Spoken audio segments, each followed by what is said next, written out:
Hi everybody, my name's Lior from Rimon Advisory and we are experts in the research and development tax incentive. Today we're going to talk about how the R&D tax incentive fits in with a software company. Now before we jump into the technicalities of the R&D tax incentive, let's talk a little bit about the journey of a software company.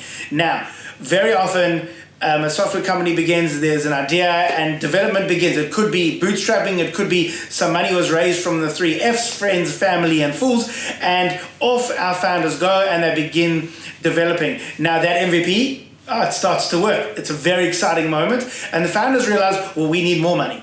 So they go and they raise further funds. It could be seed, angel, whatever you want to call it at that stage, but further funds are raised and little or no revenue is coming in. Our story obviously lends itself to the company making losses. Now the product's looking good. The company want to launch. They need further money. Let's launch this thing. Launch is successful. People are using it. People are paying for it. That revenue is not enough to keep on going and growing like a software company needs to. And so a bigger round is raised. And on we go until even the point of these companies getting listed. And we all know many listed software companies that to this day have massive valuations and massive losses. Now the key to our discussion today is that point of losses. The R&D tax incentive is a federal government funded incentive of about $4 billion per year, and it's there to incentivize innovation and research and development.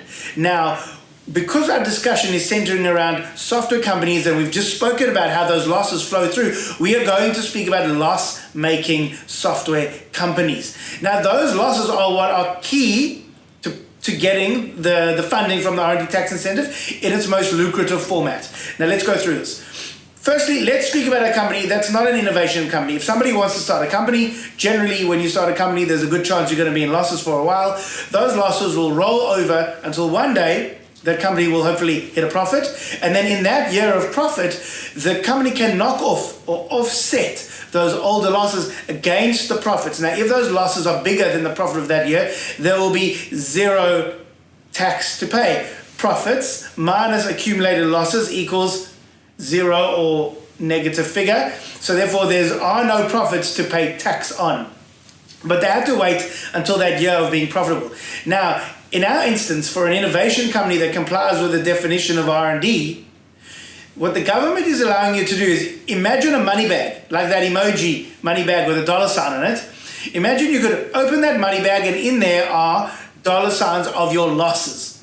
An innovation company is allowed to put their hand in that money bag and pull out that cash today and not wait until the future to knock it off their profits. Now that is serious cash flow for tech companies where cash flow is one of the #1 reasons of not making it to the next step. And the government recognizes that, and that's why this is set up for loss-making entities that are spending their money on R&D, which the government wants. This cash is there for you. Now how much can you get? This is key. The percentage is 43.5% on all eligible R&D activities and spend. Just to quantify it, $100,000 will give you $43,500.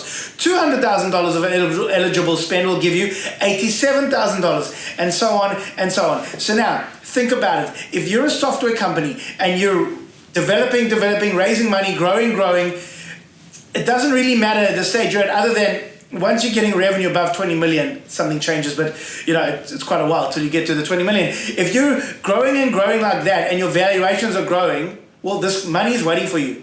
Now, instead of maybe having to raise capital under pressure or get debt under pressure or some sort of financing, you can use the R&D tax incentive. Get that cash flow in, prolong the time of needing to raise, keep on building, and up your valuation by the time you do need to raise.